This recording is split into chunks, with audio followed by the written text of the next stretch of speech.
Pensamentos conduzem a sentimentos. Sentimentos conduzem a ações.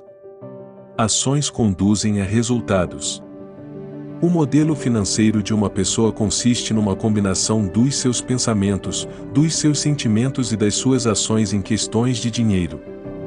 Como se forma, então, o modelo de dinheiro? A resposta é simples.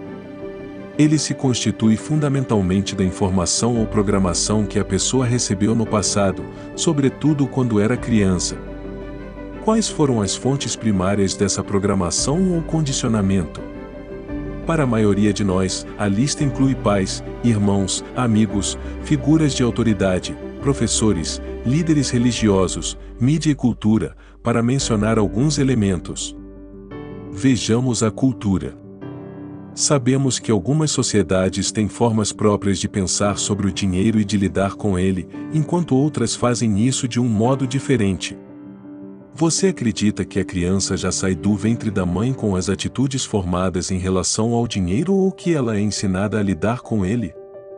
Acertou, toda criança ensinada a pensar e agir no que diz respeito às finanças. O mesmo vale para você, para mim e para todas as pessoas. Fomos ensinados a pensar e agir de determinada maneira no que se refere ao dinheiro. Esses ensinamentos se transformaram no condicionamento, que são todas as respostas automáticas que nos conduzem ao longo da vida. A menos, é claro, que sejamos capazes de intervir e rever os arquivos de dinheiro que temos na cabeça. Eu disse que pensamentos conduzem a sentimentos, sentimentos conduzem a ações e ações conduzem a resultados. Nesse ponto surge uma pergunta interessante: de onde vêm os seus pensamentos? Por que você pensa de modo diferente das outras pessoas? Os seus pensamentos têm origem nos arquivos de informação que você guarda nos compartimentos de armazenagem da sua mente. Mas de onde parte essa informação? Da sua programação passada. É verdade, seu condicionamento determina todos os pensamentos que surgem na sua mente. É por isso que ele costuma ser chamado de mente condicionada. Para incluir esse entendimento, o processo de manifestação pode agora ser ajustado da seguinte maneira: a sua programação conduz aos seus pensamentos, os seus pensamentos conduzem aos seus sentimentos, os seus sentimentos conduzem às suas ações conduzem aos seus resultados.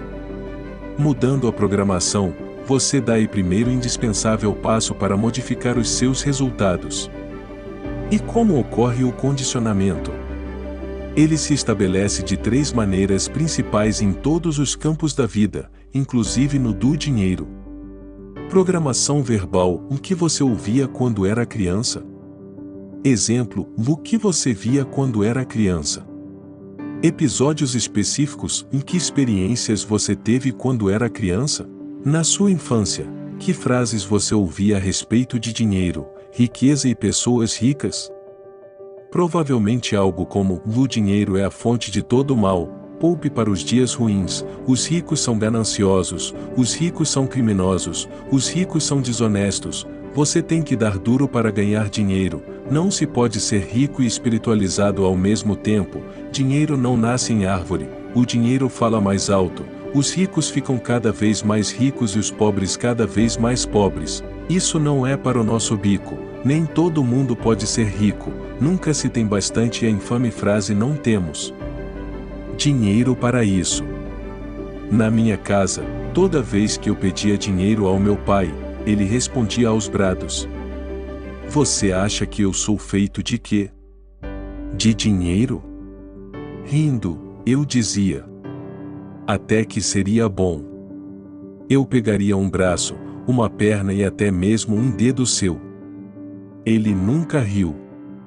Esse é o problema. Todas as frases que você ouviu sobre dinheiro quando era criança permanecem no seu subconsciente como parte do modelo que governa a sua vida financeira. O condicionamento verbal é extremamente poderoso.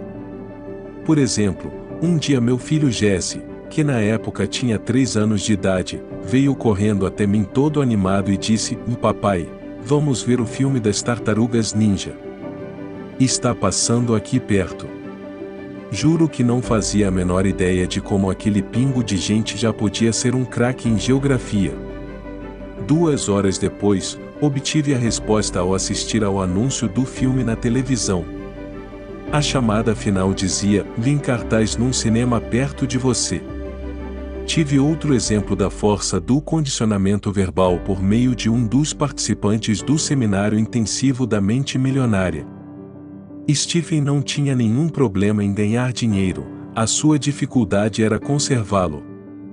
Na época em que se inscreveu no programa, ele embolsava mais de $800.000 por ano, o mesmo resultado dos 9 anos anteriores.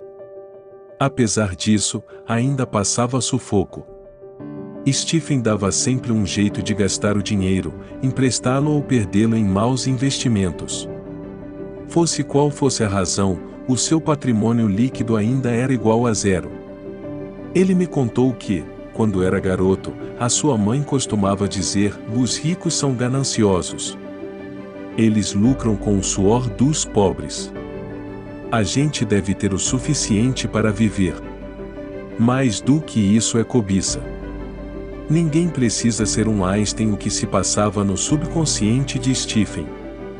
Não era de admirar que ele estivesse quebrado, pois fora verbalmente condicionado pela mãe a acreditar que os ricos são gananciosos. Consequentemente, a sua mente ligava as pessoas ricas à ambição desmedida, que é evidentemente má. Como ele não queria ser mau, o seu subconsciente lhe dizia que não podia ser rico. Stephen amava a mãe e não queria que ela o desaprovasse. É óbvio que, pelo sistema de crenças dela, ele não teria a sua aprovação se ficasse rico.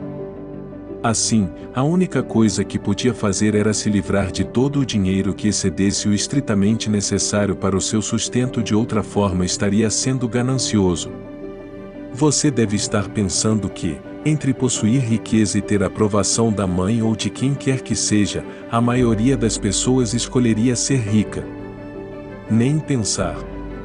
A mente humana não funciona assim.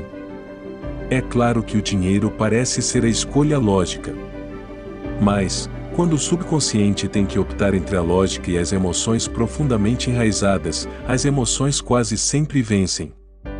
Em menos de 10 minutos de curso, usando técnicas e experiências extremamente eficazes, ele conseguiu mudar o seu modelo de dinheiro de modo espetacular. Em apenas 2 anos, passou de falido a milionário. No seminário, Stephen começou a compreender que essas crenças negativas eram da sua mãe e não suas, e se baseavam na programação que ela recebera no passado. Dei então um passo à frente, ajudando-o a criar uma estratégia para não perder a aprovação dela, caso ficasse rico. Foi muito simples. A mãe de Stephen sempre adorou praia. Ele investiu, então, numa casa no Havaí, de frente para o mar. Ela vai para lá todo ano passar o verão e se sente no céu, e ele também. Agora essa senhora considera fantástico o fato de o filho ser alguém bem-sucedido financeiramente e não economiza elogios à sua generosidade. Eu mesmo, depois de um início lento, ia bem nos negócios, mas nunca chegava a ganhar dinheiro com ações. Ao tomar consciência do modelo de dinheiro que possuía, lembrei-me de que, quando eu era garoto, todos os dias depois do trabalho meu pai se sentava à mesa de jantar com um jornal, examinava as páginas do mercado de capitais e batia com o punho na mesa, reclamando de malditas ações. Depois, ele passava a meia hora seguinte atacando a estupidez do sistema e mostrando como as pessoas podem ter mais chances de ganhar dinheiro com jogos de loteria. Agora que você já entende o poder do condicionamento verbal, consegue perceber por que eu não era capaz de ganhar dinheiro com ações. Eu estava literalmente programado para fracassar, para escolher a ação errada, pelo preço errado, na hora errada. Por quê? Para validar subconscientemente o modelo de dinheiro que bradava as malditas ações. Tudo o que sei dizer é que, depois que arranquei essa erva daninha tremendamente tóxica do meu jardim financeiro interno, comecei a colher os frutos. A partir do meu recondicionamento, Passei a escolher ações que se valorizavam. Desde então, continuei a ter um admirável sucesso no mercado de capitais. Parece incrível, mas, depois que a pessoa de fato compreende como o modelo de dinheiro funciona, isso faz todo o sentido. Repetindo, o condicionamento do seu subconsciente determina o seu pensamento. O seu pensamento determina os seus sentimentos e estes determinam as suas ações, que, finalmente, determinam os seus resultados.